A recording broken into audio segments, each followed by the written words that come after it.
And we're live. And now it is my pleasure to introduce our speaker. Dee is a PhD in clinical psychology with over 36 years of experience.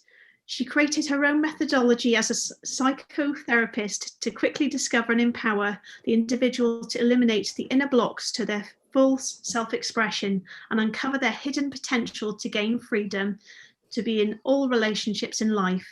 Her commitment in life is to empower the rise of a new kind of human being who is self-expressed and lives contributing to a world that works for everyone. Dee, welcome. Thanks for sharing with us today. Thank you. Thank you so much. It's a joy to be with all of you. Thank you for being here.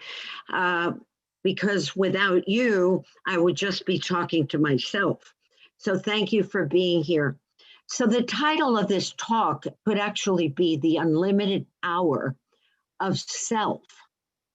Do you know who you really are? So I want to hear from someone. Just raise your hand. What is your definition, or what comes to mind when I say self? Who would like to share?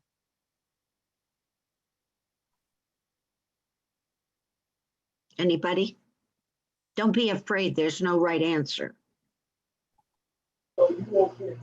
Self would be me, Connie White. Connie White. Self Yes. would be me. And Yes. when you say me, what do you mean? Me like the you that you know yourself to be, right? Yes, that's correct. Thank you. Thank you. That's great. And we spend most of our lives trying to construct a self.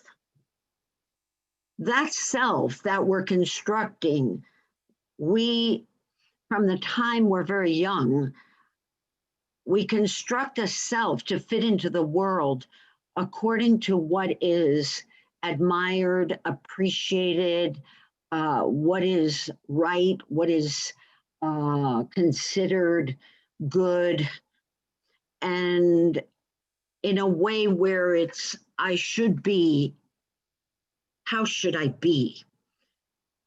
And then the should of life comes because we are given those parameters. If I'm short, I should be taller, I should be smarter, I should be more popular, I should be more successful, and on and on and on.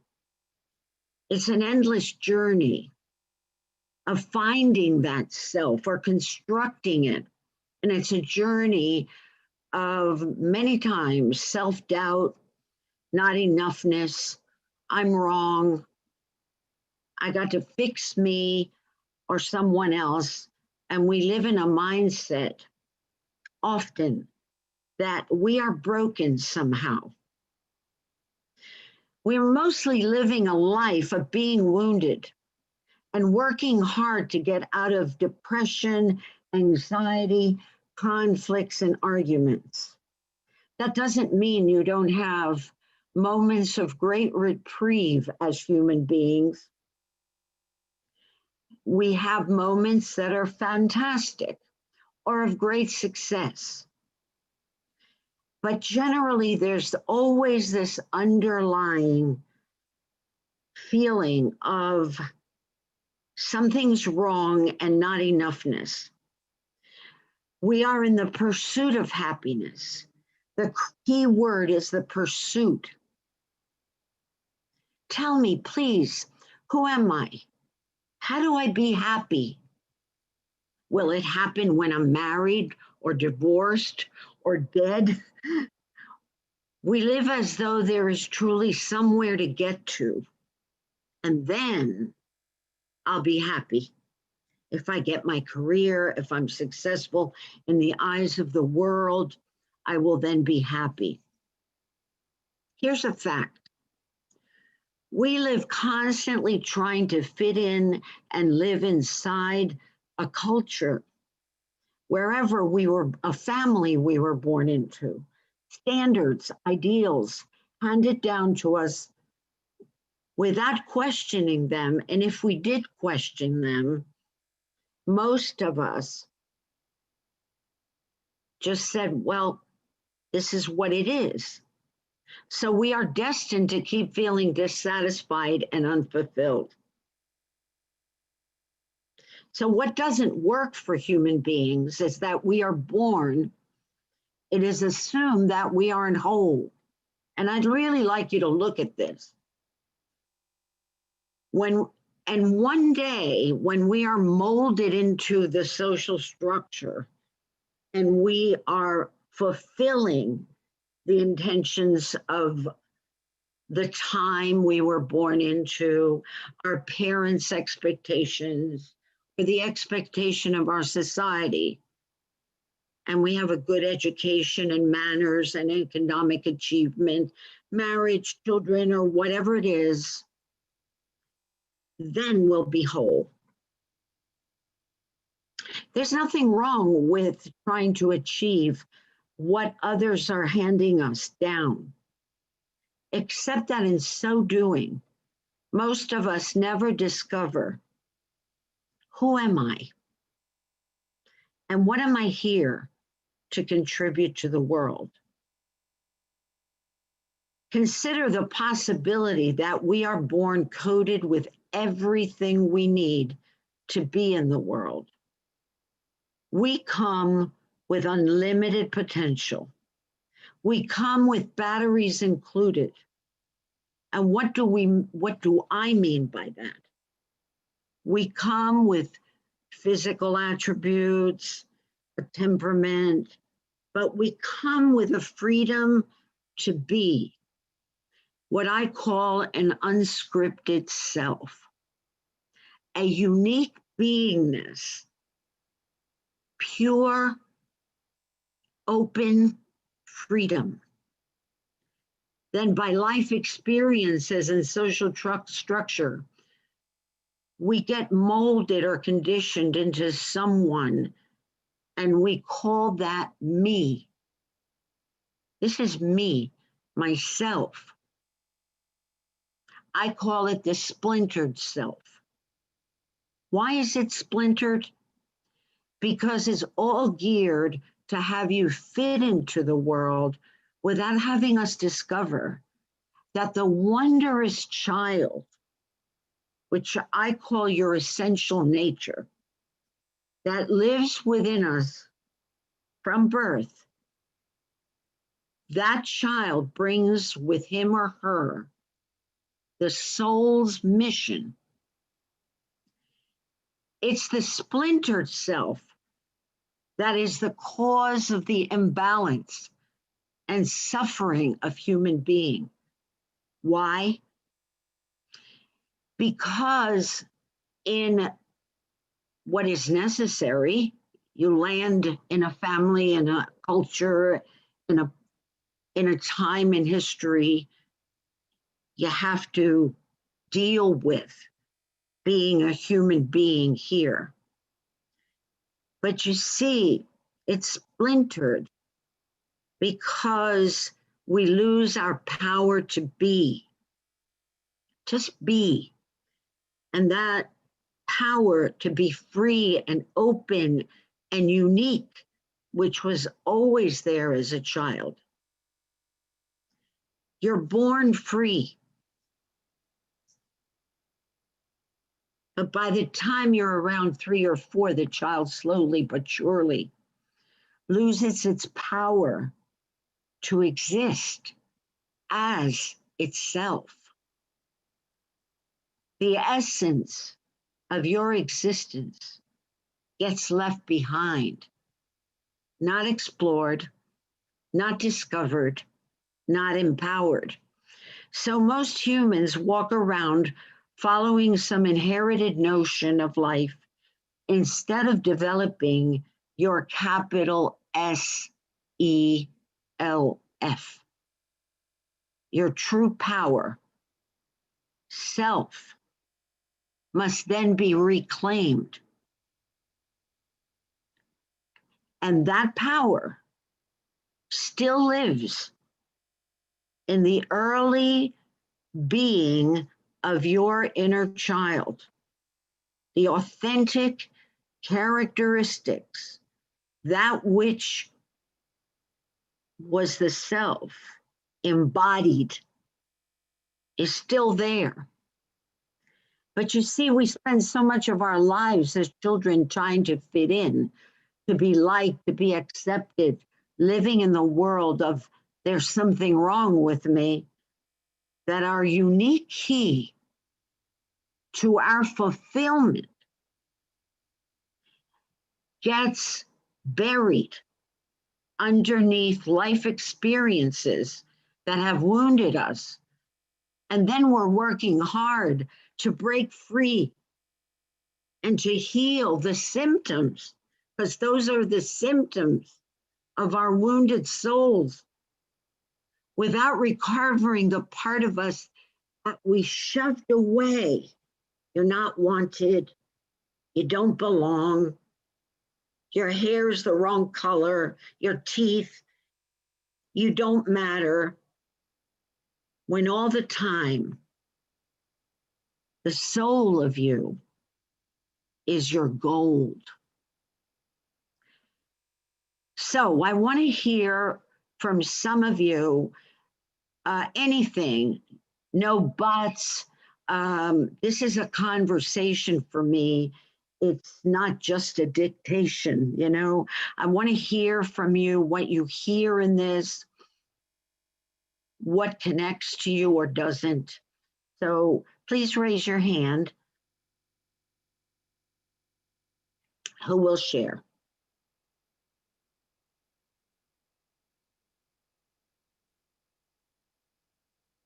Anybody? We got Rod. Hi. What's your question, or whatever you want to share? Hi, Dee. Hi. It was, thanks for being here first. Thank It you. was very interesting when you were talking about the realization of the self and also the unscripted self, and you compare it with fitting in, right? Because people feel like inadequate and they try to go in. Do you have special, do you have a point of view on how to help cope with it sometimes? No, not cope with it. I will give you see, your gold. Everybody was born whole, unique. You see, we pay attention to the physical part of who we are, our bodies, our being here in the world, and it makes sense. There's nothing wrong with that. But it's so much is put on that for the most part, our education, our parenting, for the most part, and there's always exceptions, doesn't get that your soul, or whatever your life force is, comes with everything you need, whether you had 3 fingers, 5, whatever you got. I say you're whole and complete, but we don't spend time saying, oh, look at Rod. Isn't that interesting? He likes this. So we discover, uncover, and empower that already given potential, you see? And so we've become, all of us, and we're successful in life and all of that, but we're always trying to get somewhere because we haven't really tapped into our gold.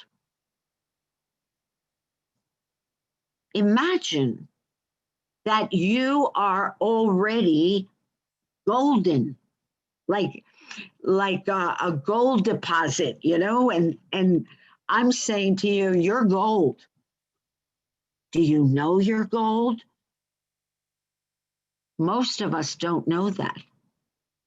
we're criticizing ourselves, you know, or I should be this or I should be that.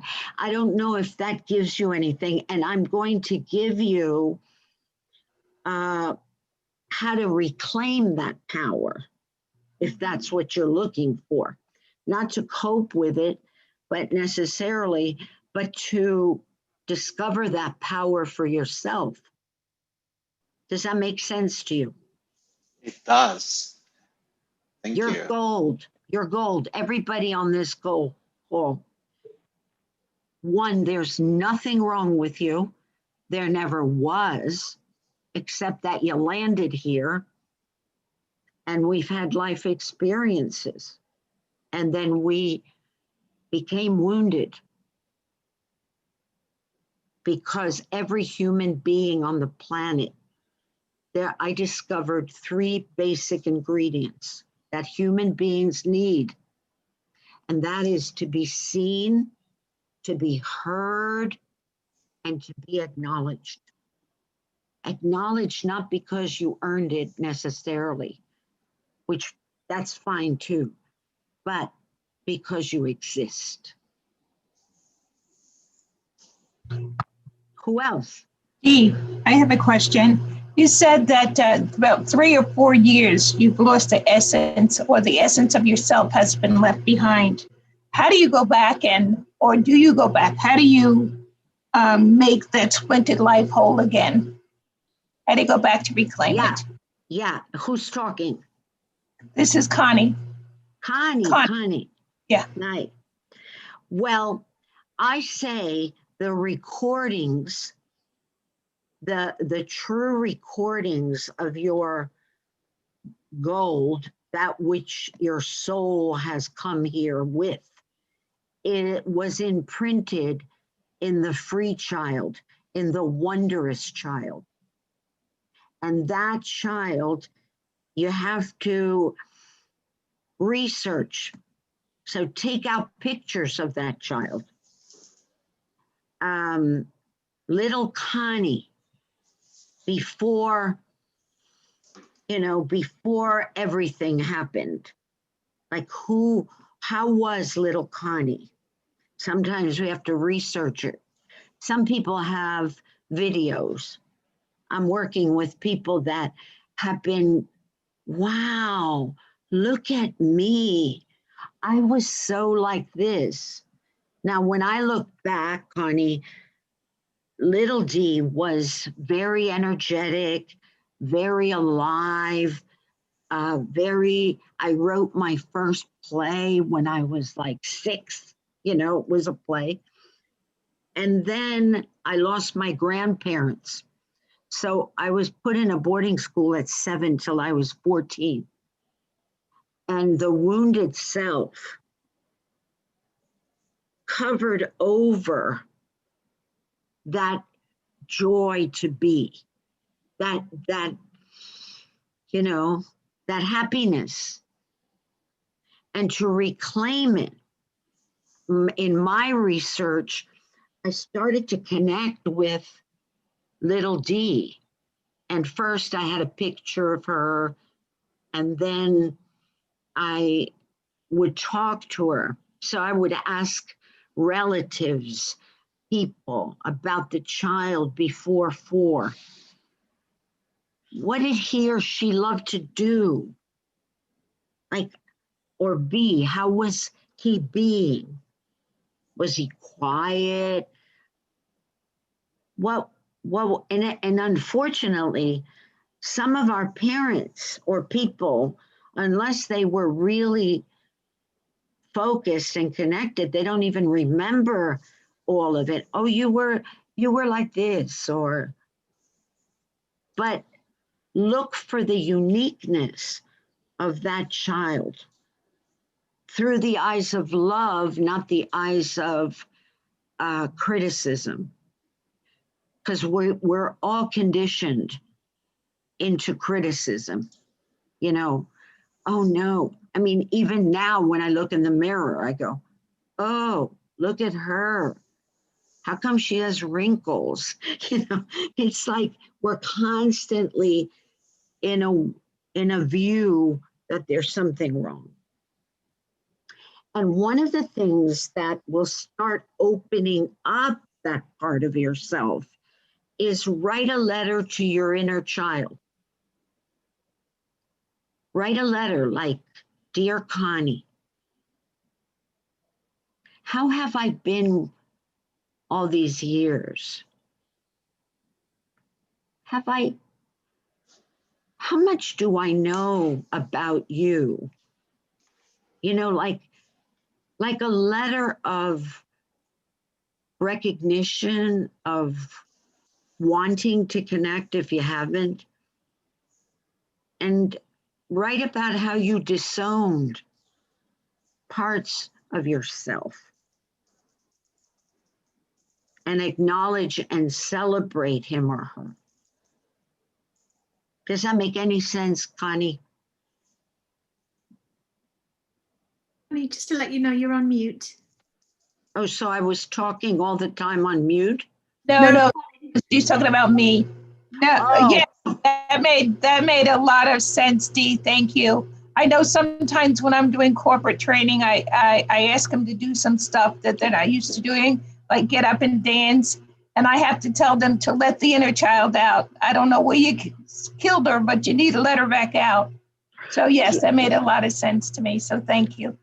Yeah, and Connie, it goes even deeper than that. Self-expression definitely is brilliant, but it really goes to something we don't even know, because we didn't know our soul's journey. We didn't even, I'll give you an example. I have 2 children, one daughter that I had very young, and then I was given the gift of having a son.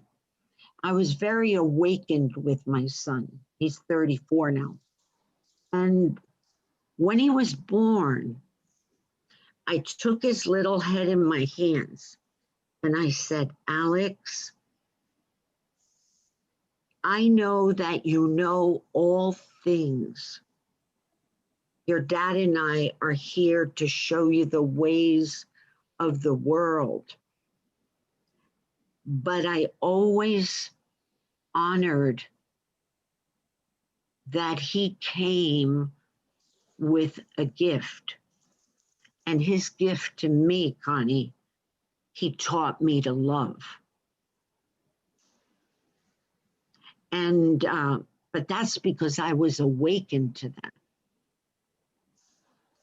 You, Connie, are a gift to the world.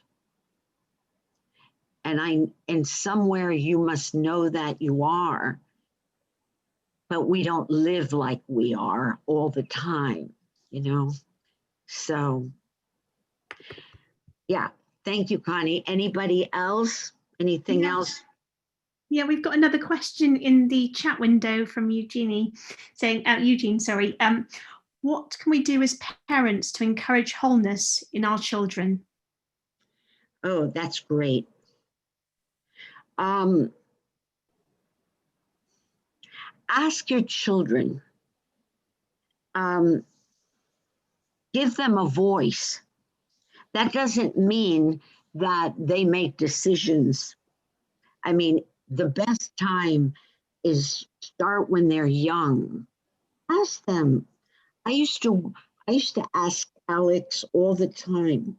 Like, I would ask him questions. Alex, he was like 3. "Alex, what's the most important thing in life?" "Love, Mommy," he would say to me. And it wasn't like I was programming that that's what he should say, but there was a freedom and I was watching it. Watch your children. Watch them. They have the gift of life. They bring it, but we have to uncover it, discover it, and empower it. You know, watch, I always say, they come with batteries included. I can tell from being with somebody, I can tell, you know, oh, this person, this little child has a gift of, you know, you got to be looking.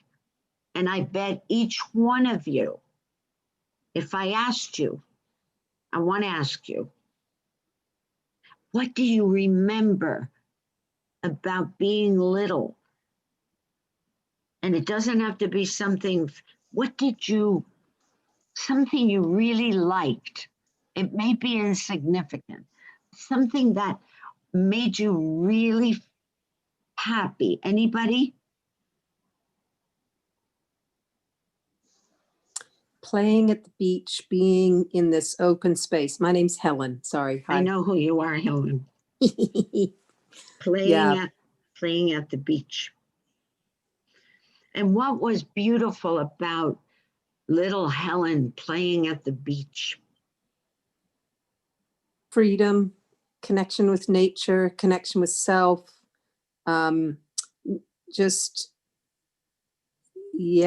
being surrounded by all of that. Like it was around me, but also within me. It was, powerful, really powerful. And as you said, that's a simple thing. And yet it actually feels very vast to speak about. Got it. I understand. What about anybody else? Anything? Yeah, there's quite a few different questions in the chat window. Okay, go ahead.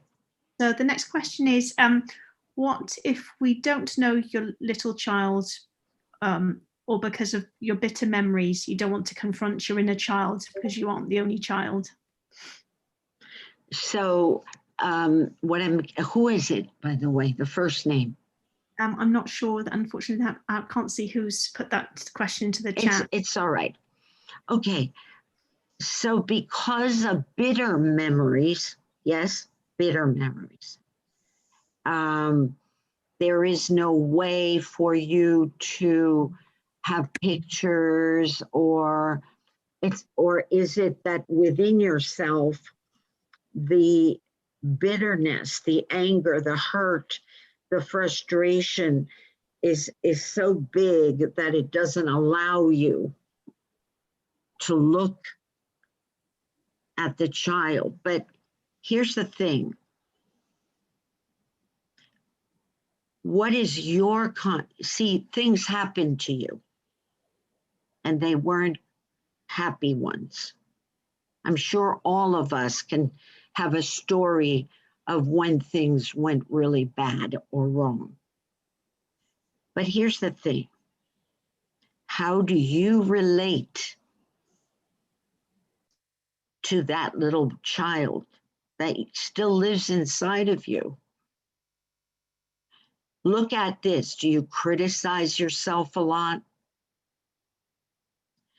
Do you have a view of you as distorted in some way, like you're not enough, you're never enough? Because that's what happens.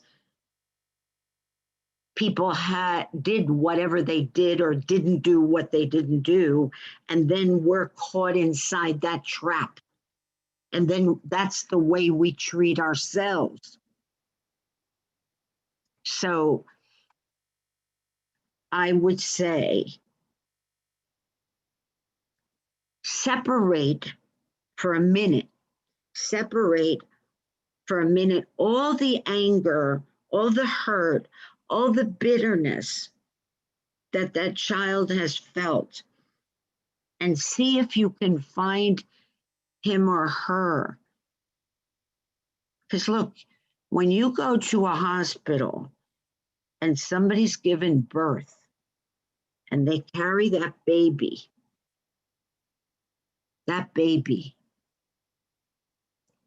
is gold, is perfect. And then we were born into this world. And so that's where the splintered self comes in. I don't know if it answers anything, but I would tell you, try to find him or her. Write a letter saying, I don't know you. I'm too angry. I'm too hurt. I can't find you. And in the expression, you may open up some space. Who else? There is another question in here. Is how do we prevent scripting stories for our children? You can't. You can't. But I'll tell you what I always was the greatest gift you can give your children is that they trust themselves, that their self-confidence. So I used to do things with my son, like I told him, no matter what, the answers are there for whatever you have to find in the world. If I'm not there, if nobody's there, get quiet. Get quiet and ask. And I made sure that I went for a long walk with him this morning, and we were talking about this. And I made sure that when he went to school, I was very alert as to whether anybody was going to mess with him, meaning teachers. And I would empower him to speak up, never to become the victim of a situation. And I would go with him when he was younger and keep empowering him to say what's there for him in a respectful manner. You got to keep them confiding in themselves. I don't know if that answers. So you support and empower that. Who else? And there's just a comment in the chat window here. That's from Karika to say that bitter inner child needs to love even more. Needs love even more. Well, sure. That's where you make the distinction between the wounded child. See, the wounded child becomes also the biggest thing that we pay attention to. Even in the world, oh, he's just bitter. Oh, he's just this. Oh, look at him. And or her. And what, look, everybody knows this conceptually. Love is the answer. Love is the key. We need to feel accepted, loved, and we can teach our children without the criticism. And whoever it is that's telling me about the bitterness, whatever happened to you, on behalf of the people that will never be able to say it, I'm sorry. I'm going to say it for them. But now you're going to have to work at letting it go. Because if you keep holding on, it's going to paint the picture of your life. And you are gold, no matter what anybody said to you. You are pure life force, created and with something to express to this world. So thank you for being here. Fantastic, thank you. We've got another question in the chat window, if that's okay.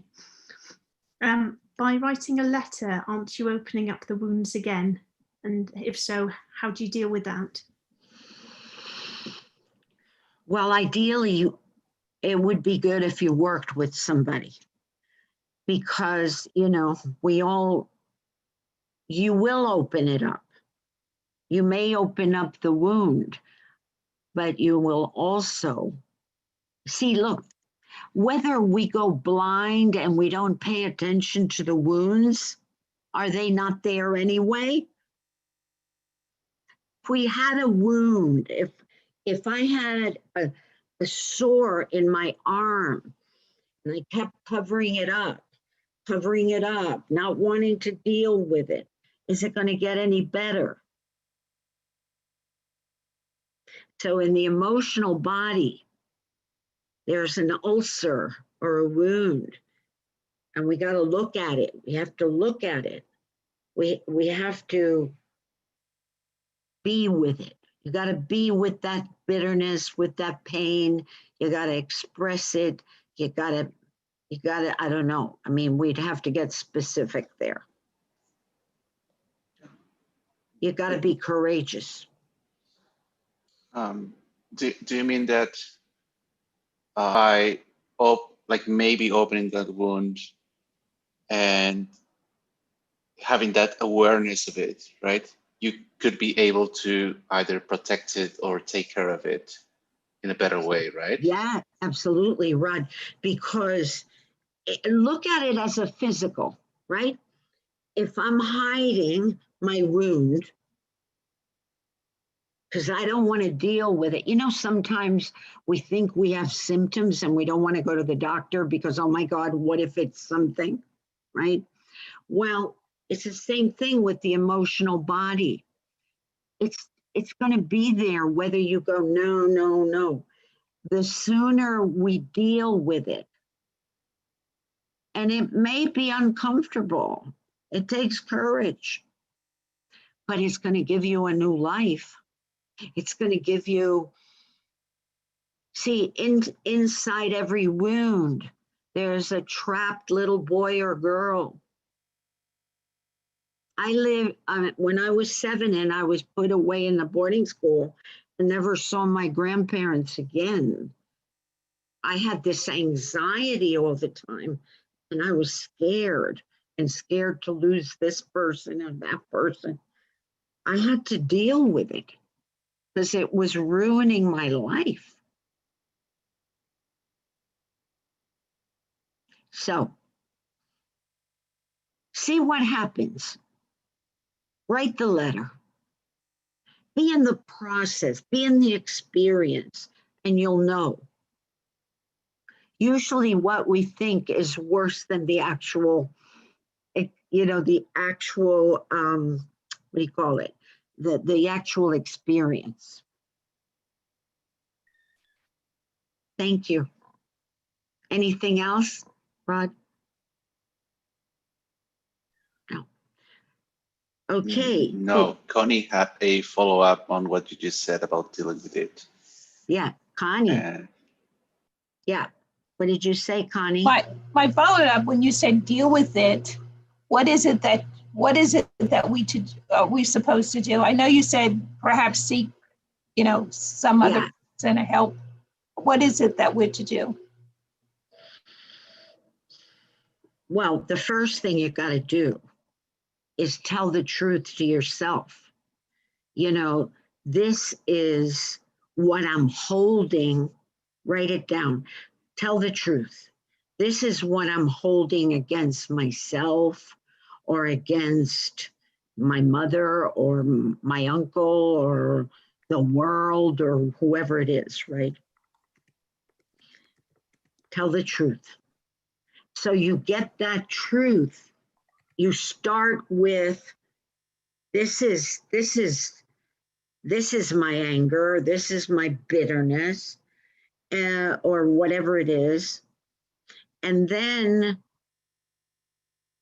you got to deal with those feelings. Let them be.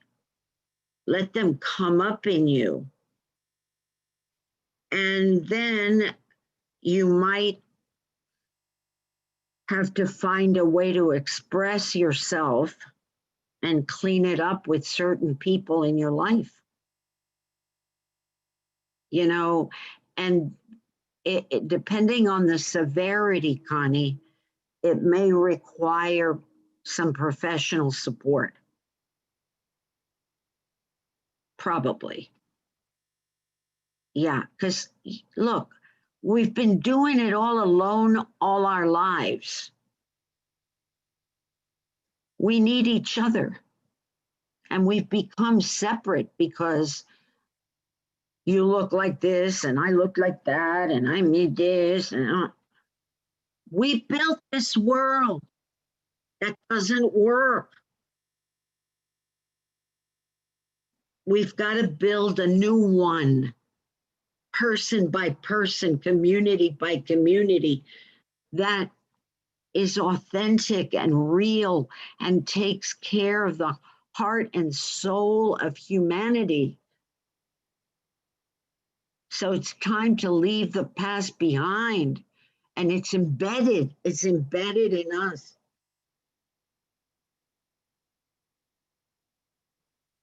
So be good to yourself. The first thing I tell people is do a fast in criticism. Boy, does that kill us, It's so prevalent. Thank you, Connie. So anybody else? I'm just aware of time. It's now 44 minutes past. We've got maybe time for one more question before we have to end it here. Is there anyone else that would like to talk? I have one from YouTube, from Eugenie. And she asked, not everyone can help us through our wounds. What kind of professional should we look for to help us through this in an enlightened way? Well, you have to research for a therapist. We can ask other people, who would you recommend? But I'll tell you, research, find through word of mouth people that, you can be empowered and supported. But ask when you call somebody that's a therapist, say, you interview them. You have to feel that person is somebody that, not so much from your head, but from your heart and soul, you feel that you could open yourself to, and that they'll have your back. Not because they're rattling off knowledge from their head, but because they're genuinely there for you. So ask to interview them for a couple of minutes. Ask them questions, find out if that's the right fit for you. But ask people you know. Thank you. Thank you so much. Is there anyone else that wants to ask a question before we end the session?